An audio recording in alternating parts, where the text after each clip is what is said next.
All right, Mr. Miller, you can call the meeting to order. All right, I would like to call to order today's meeting of the City Planning Commission. Greg, would you call the roll? Ms. Castile. Here. Mr. Jackson. Here. Mr. McGorry. He will be late. Mr. Miller. Here. Commissioner Meinzer. Mr. Whalen. Here. Mr. Zuloff. Here. Well, with that, I think I would entertain a motion to approve the minutes of July 22nd.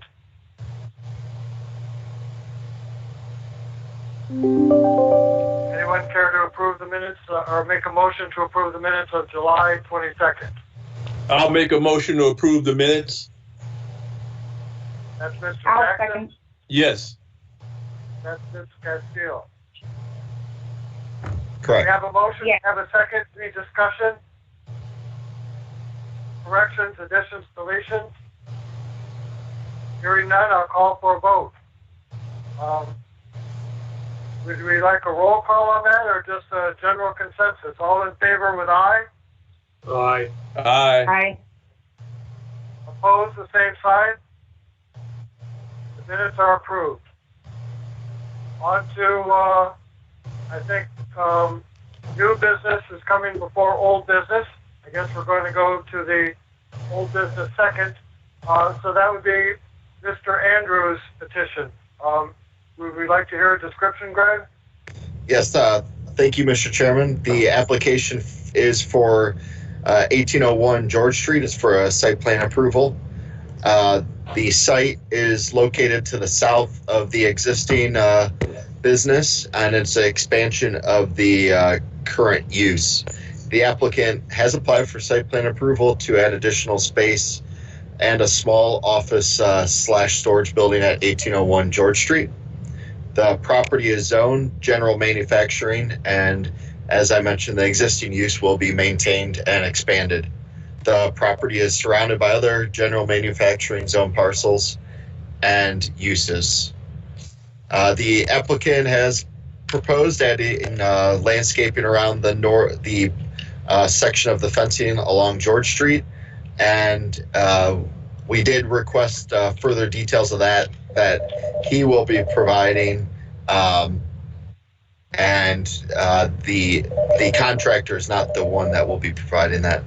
And then we do require that parking areas are adequately illuminated, and we did request the specs for that. To date, they haven't been submitted, but the site is adequately lit as of right now with, I believe, they're LED lights, so we presume there'll be a similar type of lighting. The city engineer did have comments, and we believed it is important to note that they did request a drainage plan and stormwater plan, updated outlet pipe size from the basin, and need to address stormwater quality issues for the vehicle runoff going directly into the storm sewer, and also a formal SWIP plan is requested by the county. So in conclusion, planning staff would recommend approval of the site plan based. It is a permitted use in the zoning, and we recommend approval with the following conditions. The applicant will need to address comments and concerns of the engineering department before any building permits will be issued. The applicant must provide a detailed landscaping plan for planning staff approval, and the applicant must provide a lighting plan to be approved by planning staff. That's it. The applicant and his contractors are on this meeting as well for further questions, and I'm available for questions as well.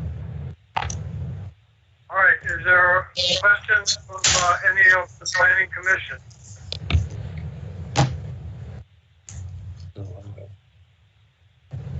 Anyone? Go ahead.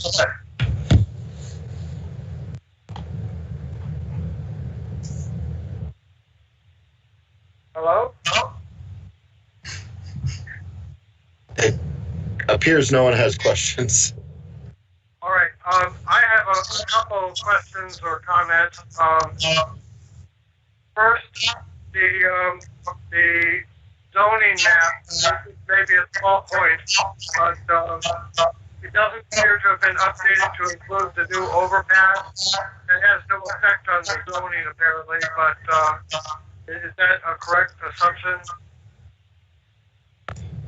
Yes, Mr. Chairman, that is correct. It has not been updated yet, and the underlying zoning, when they do draw the new rights-of-ways, stays the same, even though the parcels have been redrawn. Yes, that's what I presume. Just wanted to be explicit about that. Another general comment, the SWIP plan that was noted, I think being on the Stormwater Committee, I should know what that is, but just for general reference, you want to tell the rest of the Planning Commission what a SWIP plan entails?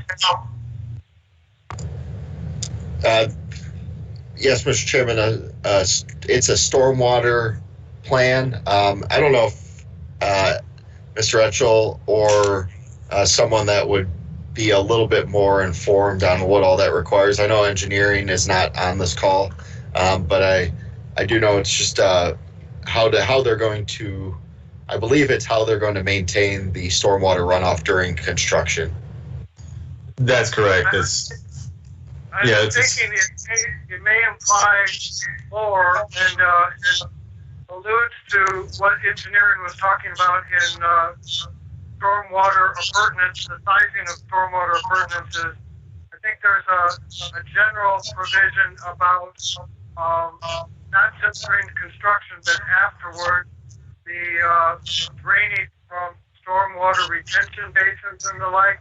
I was curious about that. I recall a couple years ago when we were talking about an impound lot a little closer to the causeway, and there was a question of whether it should be paved or not because the vehicle stored there, the potential for oil leaks and so forth. So I just wondered if that was really all kind of implied and what really engineering was looking for. But I guess if they're not on the call, it's clear that planning recommends that they comply with all the recommendations of engineering. So that'll probably come out in the stormwater.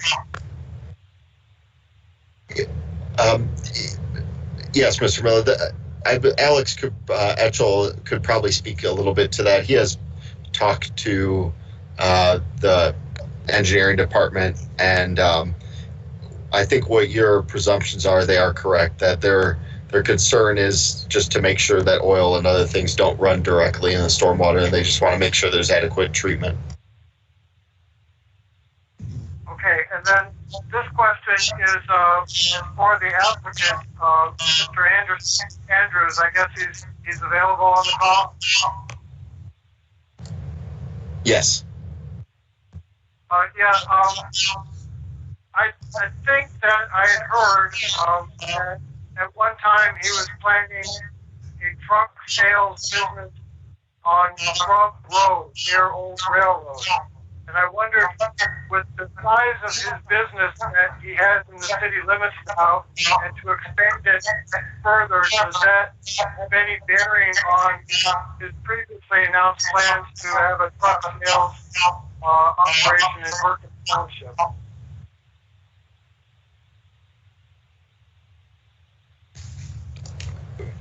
Mr. Andrews, you're muted. Sorry, I forgot I muted you.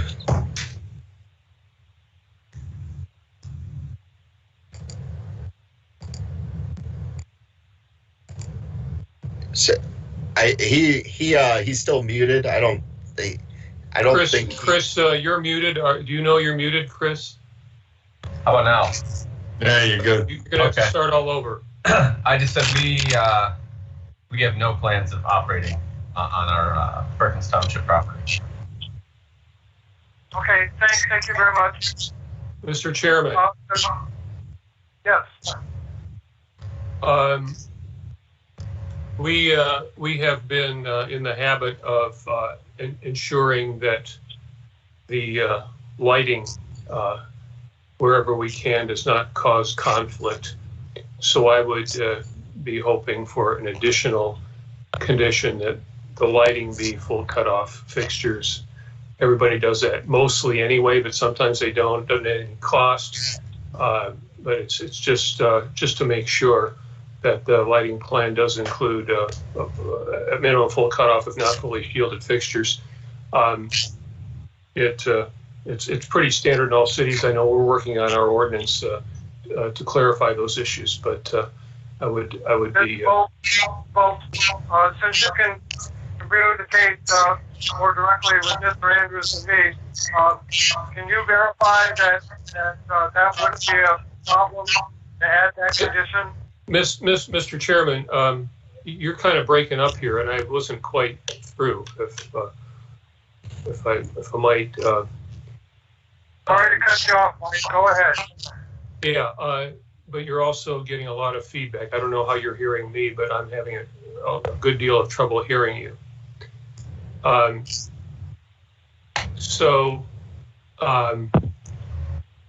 We do not yet impose any other restrictions on maximum luminosity or any of that. We kind of, most ordinances do that, and we can expect ours will. So I don't expect any such restriction to be burdensome at all.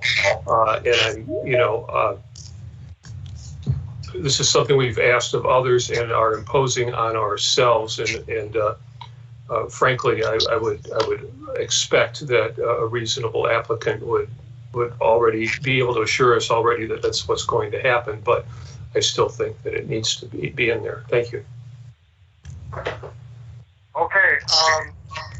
Yes, I kind of concur with Mike's point. I'll again ask if the applicant has any objection to that condition.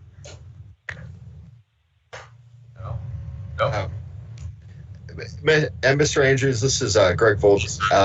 Through the chair to Mr. Andrews, could you explain the type of lighting that you currently have on site, just so people are aware? Yeah, I don't know the exact model or all the specifics, but it's LED lighting. It does point downward, not outward or angle to, go off of our property. Pretty neighbor friendly. Thank you. What I had to expand with. Greg, any problem of adding Mike's condition to the staff condition? No, and I just want to let you know that Chairman McGorry has joined us as well. Excellent. I'll be glad to be quiet. Except Chairman McGorry is muted. Mr. McGorry, welcome to the meeting. You're in charge.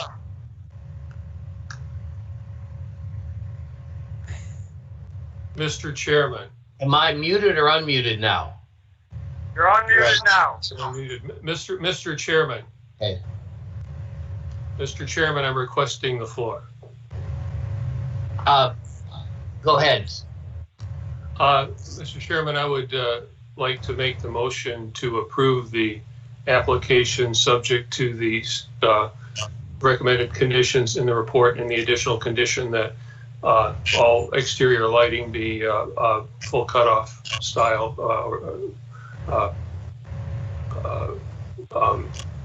in its nature. Okay. Is there a second to that motion? Yes, this is David Miller. I'll second. Okay, it's been moved and seconded. Any further discussion? Okay. All in favor of the motion, say aye. All right, I guess we're going to call a roll. Yeah. Good idea. Thank you, Mr. Chairman. I'll call the roll since Okay, thank you. Kristen's not here. Ms. Castile, Yes. Mr. Jackson, Yes. Chairman McGorry, I'm going to abstain since I just came in and missed the presentation and all the discussion. thank you. I'm presuming there's enough without me. Vote. Yes. Okay. Mr. Miller, Yes. Mr. Whalen, Yes. and Mr. Zuloff. Yes. So it appears all in favor, apparently, is what I just heard. Is that Yeah. correct? Okay. Yeah. So motion as made has been approved. Thank you, John. Thank you, Mr. Andrews. Yep. Next order of business, and again, I apologize. I just drove in from Cleveland, so I'm kind of playing catch-up ball. But as according to the agenda I have, there's going to be a further discussion of old business regarding zoning near 1st, 2nd, and 3rd Street between Farwell Street and Cedar Point dormitories. Is that going to be led by staff? Yeah, thank you, Mr. Chairman. We'll get going. Tom Horstman may jump on as well. We have talked to the applicants at the previous meeting. They and explained that we wanted to keep this item tabled for the time being as we work through a few options. And I want to lay out what Tom and I believe our options are for this site or for this area, and kind of give you a little bit of description on why we thought about it and why we are leaning towards what we're leaning towards right now. The first option we discussed, and it was discussed a lot in the past, was the creation of an overlay district to do that first, and then later allow people to rezone as Dr. Rangel and Mr. Waldock would like. We came across as we tried to figure out how to do that, and we never really have done a restrictive overlay in the city as of right now. Most of them permit greater uses. Example would be like a PUD or a transient rental overlay as two kind of examples. And just exactly defining what we would be restricting would be kind of the sticking point for that discussion. The second option we discussed was creating a new type of zoning district completely to meet the needs and wants of the neighborhood and Dr. Rangel and Mr. Waldock. That is also a somewhat complicated but not necessarily impossible task. Just trying to decide what type of zone we want it to be. Is it a business? Is it a commercial? Is it a residential? Is it a mix of all three? And then the third option would be to rezone the 6 blocks or so that these properties exist on to commercial recreation as the applicants have wanted. And that way, in that instance, it does meet our comprehensive plan in terms of kind of initiating a more infill development, and it does permit residential development. However, as you know, it permits the other uses that we are worried about being put there, as such as a drive-through or a gas station. But as we have discussed recently, we don't know how much of a demand there necessarily will be right off the bat for those things. We think that it'll likely be more of a demand for condominium storage, maybe some more housing, maybe there's a potential for expansion of Cedar Point's dormitory atmosphere. And so those are our 3 options. We think that we would like to get feedback from the neighborhood, either no matter what we do. But we are leaning towards right now the rezoning of a commercial recreation. And then we could ultimately look at putting a restrictive overlay on that if we start seeing development that is detrimental to the area. And I'll let Tom speak now if he wants to add anything. I don't know if he does. But I'll leave it to him, and then we'll open it up for just a discussion. Thank you. Mr. Horstman?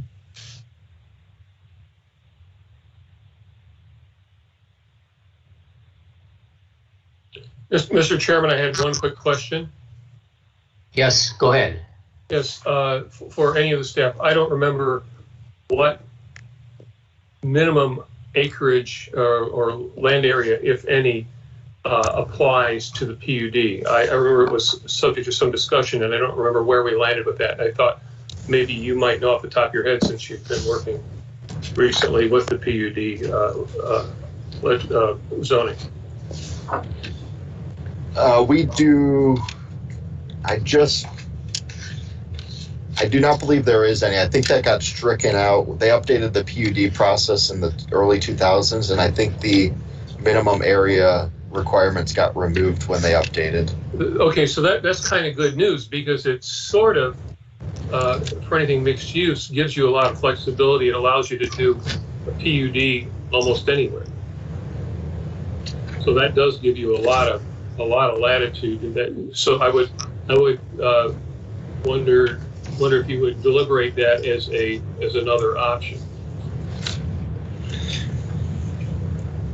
Yeah,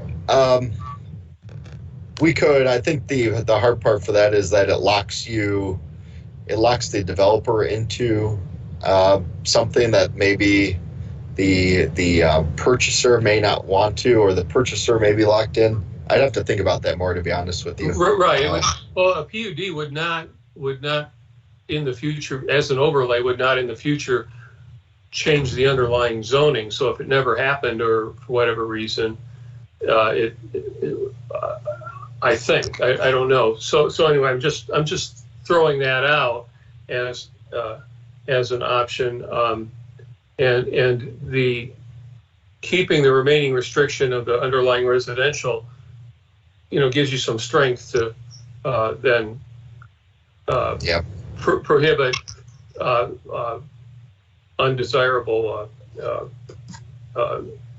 uses that would be detrimental to the neighbors, which is what zoning's all about in the first place, is limiting conflicts and protecting the rights of the neighbors. Mr. Volz, this is Pete McGorry. Yeah, you and I had called you just for a little more information on these two applications earlier today, and you indicated, as I understand it, that both applicants are willing to give the city some more time to try to sort this out, looking at what I wouldn't say the big picture, but the bigger picture. Is that a fair statement? Yes, they're pretty comfortable with whatever timeline that we have. I think they do. They have a few things that I think they want to see be able to be done on their properties that currently can't be done as it exists. However, the uses they're proposing really aren't detrimental, I would say, to the neighborhood. As we discussed, the other business district type uses are the things that we're concerned about. So we want to be responsive, and also we do think that a rezoning of some sort could help attract investment to this area. Just have to be careful of what type of development that is. And they both understand that the city and the planning department are actively considering this, and rather than just shelving it somewhere. Yes, they're very clear on that. I did just talk to Mr. Waldock about a week ago about this. He will stay on top of it and make sure that it's moving along. I will say, I do think eventually, if we don't act, we'll probably have to untable it and hear their applications. So that's something that we have to be aware of. Personally, I think it's good for the city to figure out how they'd like to see it go, make the proposal, and if that works acceptably well for the applicants, then I think that's the way to move. Yeah. Any Greg? further discussion? Yes. Could we take just a point of order here, Mr. Chairman? Could we take the graphic down for a meeting if there's nothing to show? That's acceptable to me. Thank you. Hi. Can everybody hear me? We can. Yes, Jay. Please proceed. Okay. Thank you. Thank you. I just had a question for Greg. You mentioned getting some neighborhood feedback. I just wondered how you were going to go about getting that feedback and what was the timeline for that. I would really like to hear what the residents think and feel about the rezoning to get a better grasp on what decision to make moving forward. Yeah. Thank you, Ms. Castillo. I think we would actually want to go to the neighborhood and knock on some doors out there. To be honest with you, there's where we're talking about is somewhat sparsely populated for Sandusky.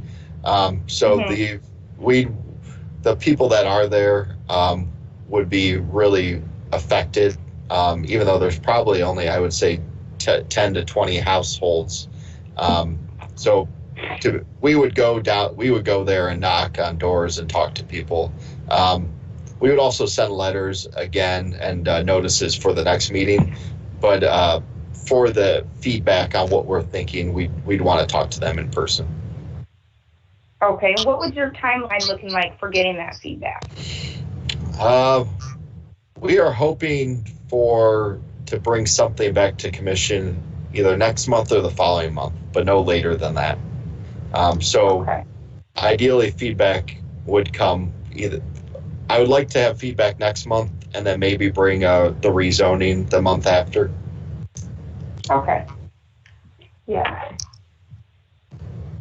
You said that you would like to, that you guys were leaning towards basically approving the rezoning and then kind of coming in and doing a restrictive overlay if we start to see some of those undesirable uses. But I'm just concerned about that whole process, like kind of trying to react after there's already a hole in the boat type of thing. So I was just curious to see what the residents thought about it all. Yeah, I'd be that's something I would be curious about as well. I think the big thing is that the more Tom and I have thought about it, we really don't see the potential of a drive-through or a gas station being imminent in this location, mostly because ingress and egress is probably not ideal here, and just the surrounding uses don't really seem compatible with it. So that doesn't mean it's not going to happen, but the more we really thought about and looked at it, a site selector probably wouldn't be eyeing this location for those types of businesses. Now, I'm new, obviously, to the commission. So how simple is that process to add that restrictive overlay if we did go ahead and vote to approve the rezoning and then say something did come up? Is that process fairly easy or is it more difficult? Would it be easier to do it now if you wanted to do it? Or is it just as easy to do it later if we need to, and then we can kind of bypass or kind of get some of the benefits that come with the rezoning? Through Mr. Chairman to Ms. Castile, that is actually the big sticking point in the whole discussion. The more we thought about it, if we did a overlay district, we would have to create that overlay district first, which would be a process in and of itself. That would go through the planning commission and then ultimately a city commission. Then we would have to go through and overlay that district onto the parcels that we want it overlaid upon, which would be another rezoning process.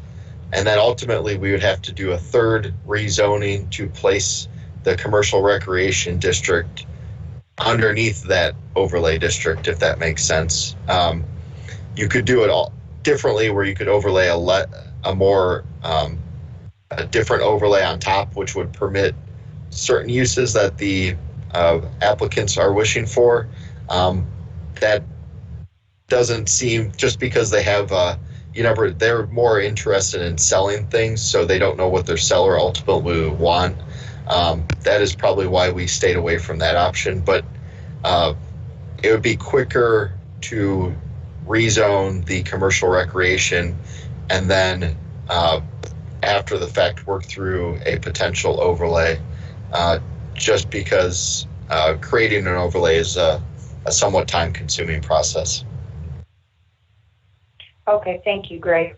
Through you, Mr. Chairman, isn't it true that I don't think I heard you mention, but public hearings are also part of the overlay, that, or is the public hearing just at the planning commission? But it seems like when we did that overlay district for the transient rental, there was a lot of community interest in that. Yeah, Mr. Chairman, to Mr. Miller, that would be another part of the process. Is you would get community engagement for that as well. And I also saw that Mr. Zuloff had his microphone muted and was asking to be called upon. Yeah, thank you. I would like it if it shows me who's muted except me, I think. So, yeah, and again, I'm not advocating the PUD option. I'm just saying, if you hadn't considered it, to give it some thought. It looks like a single step, a single hearing, in a single application. You still, if you're rezoning, you do have to give the neighbors a chance to weigh in no matter what. Anyway, there's no getting around that. But I just happen to like PUDs in general. I'm not sure if you can't get in trouble with really small ones, but in principle, the flexibility that they allow, at the same time, retaining some negotiating power, but allowing a lot of flexibility for the developer, provided they can overcome concerns about protecting the rights of their neighbors, I think is very powerful and could be very beneficial if it's legal. And you might want to check with the law department on a PUD, a small PUD on a couple of lots in a residential neighborhood. I don't know, but I kind of like it.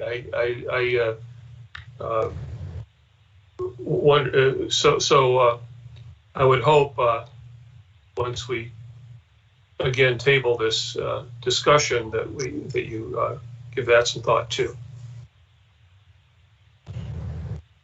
Gentlemen, can you hear me? I'm Pete McGorry. Yes. No? Oh, okay, because I lost video, so I'm still here. Any further discussion? Well, there's no motion, is there? No, it's just a discussion. But what would be appropriate is a motion to again suspend discussion, and we technically never took it up off the table, did we? So we don't even have to put it on the table. But I do, just to cover our bases, I do recall making the motion last week or last month to table it, but rather suspend discussion and take it up to a specific time. So I would again make the motion to take up, if nothing else, take up this from the table at the next meeting. Through Mr. Chairman to Mr. Zuloff, I did want to let you know that it was officially tabled. I talked to Trevor before his last day. He believed the motion was to table it. I'd like, if it's all right with the commission, to keep them tabled till I discuss with the applicants, and then we could bring it back in the October meeting, or if the applicants wish, and we are doing a total rezoning, they would withdraw their application, and it would basically be combined into a staff-led rezoning of the area. The other thing I did want to say in response to the PUD is the I'm thinking for Mr. Waldock, that would be something that he may be open to for his idea for his parcels along First Street. Listening to Dr. Rangel speak, I am not sure that he would be as inclined, because I feel like he is more interested in selling his parcels parcel by parcel to someone. And I'm not sure that with them staying single family zoning, he will believe that he can have a marketable properties to sell. As chairman, that seems logical to me, what everything you just said, Mr. Volz. Mr. Chairman? Yes, Mr. Zuloff. That being the case, then that I'm still not terribly comfortable with, going to a commercial that would allow undesirable uses and inappropriate uses for that neighborhood. That being the case, that makes me, the first thing I'd say is make the applicant or make Mr. Rangel aware of the possibility of the PUD, which he probably already knows of. Maybe he wasn't aware that it was possible on a small lot. The other thing is I'm still, if the PUD is not an option, I would definitely shy away from something that would allow undesirable uses on the supposition that nobody's going to do it anyway, because we've been burned by that before, and it's just not wise. So, I work for free. If we've got to have a few meetings to get it done, Okay. Well, to respond, Mr. Zuloff, it seems to me that everything's still on the table, that the applicants are willing to give the city some time to figure out the best way to get where they'd like to go. And the applications have been tabled and nobody's bringing them off the table. So I think we can just let the status quo be and let the city continue to work with the applicants. Good time to go to the next. Good time to go to the next agenda item, Mr. Chairman. Okay, which I think is meeting to be adjourned. I don't see anything else. Would anybody care to make? Does anybody have any more unfinished business they'd like to discuss or bring up? Okay, hearing none. Would anybody care to move that this meeting be adjourned? David Miller, so moved. Okay, and second? I'll second it. Okay, Mr. Zuloff, all in favor? Aye. Aye.